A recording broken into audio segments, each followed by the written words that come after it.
बिस्मिल्लाहिर्रहमानिर्रहीम। पाक ज़ात अल्लाह की जो जिसका कोई शरीक नहीं और वाहिद इबादत के लायक ज़ात है, जिसकी मेहरबानियाँ हम पर हैं और हमारे वालिदैन की दुआओं से आज इस मकाम पे हूँ कि आपके सामने अपनी गुजारिश रख सकूँ और आपके जो मसाइल हैं उनको हल करने में किसी हद तक आपकी मदद अल्लाह ताला फरमा दे। मुझे एक सवाल किया गया है या रहनुमाई की गई है कि मैं जो ज़मीनों के मामलात है, ख़रीद व फ़रोख्त जायदादों के, उसके बारे में कुछ आपकी के साथ अपने ख़यालात का इज़हार करूँ। जायदाद ख़रीदने और बेचने के वक्त बहुत ज़रूरी है कि आप चंद एक बहुत जनरल बातें आपके साथ आज करने को कोशिश करूँगा ताकि कॉम्प्लिकेटेड ना हो और आप आसानी से समझ लें। जब भी आप जायदाद ख़रीदें, उस जायदाद की मलकियत के बारे में अच्छे तरीके से आप छानबीन कर लें। बाज़ जो हमारे यहाँ कॉलोनियाँ नहीं बनी हैं, जो सरकारी कॉलोनियाँ हैं, जैसे पीडीए की कॉलोनियाँ होती हैं, केडीए की होती हैं, एलडीए की होती हैं और इस तरह बहुत सी कॉलोनियाँ हमारे मुल्क में बनती हैं। डीएचए हो गई या अस्करी हो गई। उनके मामलात तो इतने संगीन नहीं होते क्योंकि उसमें बड़े बड़े इदारे इन्वॉल्व होते हैं। ये गांव में या वो शहरी इलाके जहाँ पे अभी तक रेवेन्यू रिकॉर्ड मौजूद है, उसमें बहुत बेज़ाब्तियाँ, इरेगुलरिटीज़ या इलीगलिटीज़ देखने को सामने आई। यहाँ पे बड़ी माजरत के साथ बड़े अच्छे लोग पटवारी भी होते हैं, लेकिन बहुत ज़्यादा नुकसान देने में इन पटवार खानों का बहुत आता है। जो मेरे सामने केसेस आए हैं, ऐसा भी हुआ है कि एक बंदे ने ज़मीन बेची, उसके चचाजात ने वो दावा कर दिया, शुफा कर दिया और दावा कर दिया कि ये ज़मीन जो है वो इस मालिक की नहीं है, इसमें इसका हिस्सा ख़त्म हो गया, ये वगैरह वगैरह। ये बड़े पढ़े लिखे लोगों के साथ होता है। और ये लोग क्या करते हैं, जब इनका कोई रिश्तेदार ज़मीन बेच देता है तो जो दूसरा ख़रीदता है उसके घर बनाने का इंतज़ार करते हैं।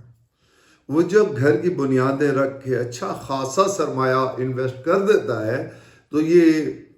दूसरों की, मैं बार बार किसी का नाम नहीं लेता, दूसरों की मिली भगत से, साजिश से ये अदालत चले जाते हैं और वहाँ पे जाके स्टे में तनाई हासिल करके उसकी कंस्ट्रक्शन को रोक देते हैं। पहली बात तो ये है कि आप जब भी किसी से जायदाद खरीदें तो पटवार खाने जाके उसका नक्शा देखें कि इसमें जो वो आपको खसरा नंबरात में या एक खसरा है तो फिर तो आसान है।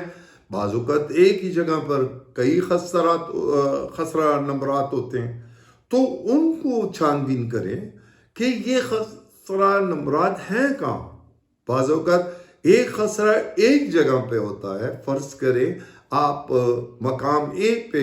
ज़मीन ख़रीद रही हैं तो मकाम ए पे एक खसरा मौजूद है और उसका कुछ हिस्सा वहाँ पे उस मालिक का है जो आप पर बेच रहा है, और जो मकाम बी में एक दूसरा नंबर खसरा है वो मकाम बी 10 मील, 5 मील, 2 मील, 1 मील, 1 फरलांग के फासले पर होगा। और वो क्या है कि वो भी बेच रहा है। आपको मौके पर अगर एक किनाल ज़मीन है तो वही बेच के दे देगा। जब आप वो पैसे में से ले लेगा तो आप या उस पर कंस्ट्रक्शन शुरू करने जाएंगे तो क्या होगा, वो अदालत में जाके कहेगा जी ये 10 मरले पर या कैनाल पर घर बना रहा है, जिस मालिक से इसने खरीदा है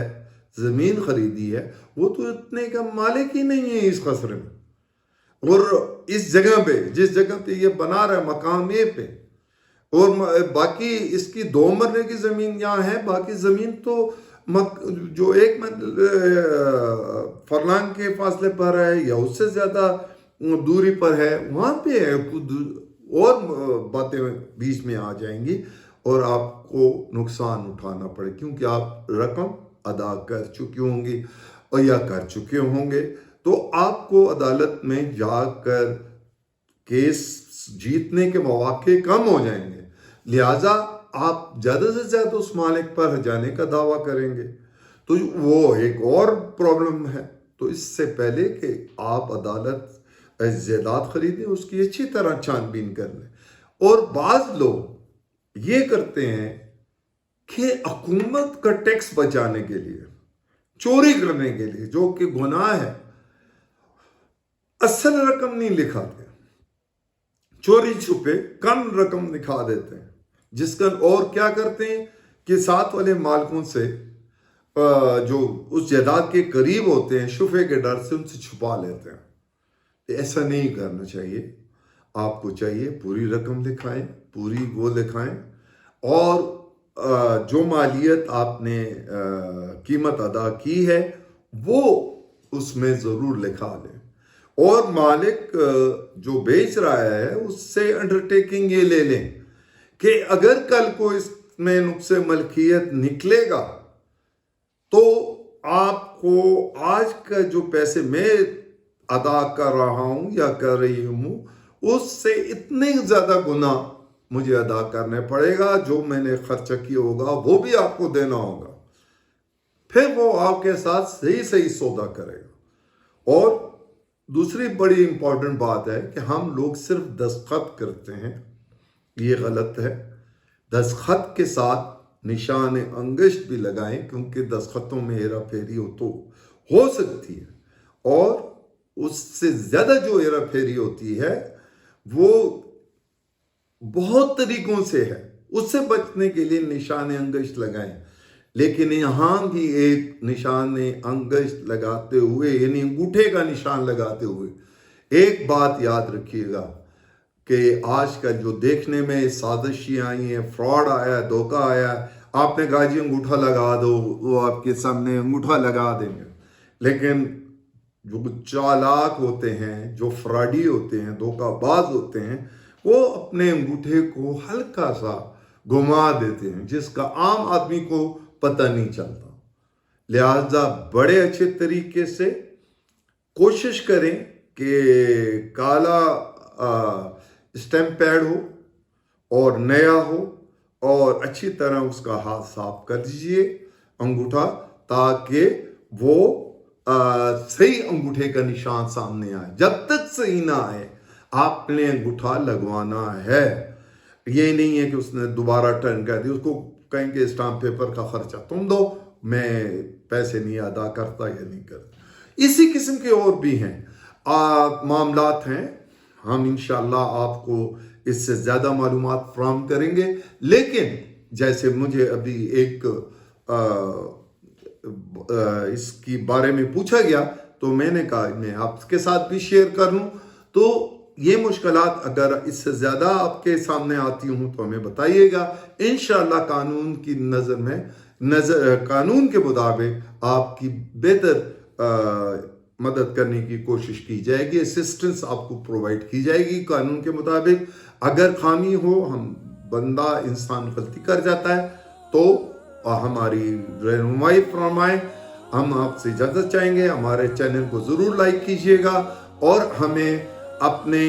زرین خیالات سے ضرور نوازیے گا۔ السلام علیکم ورحمۃ اللہ وبرکاتہ، فی امان اللہ۔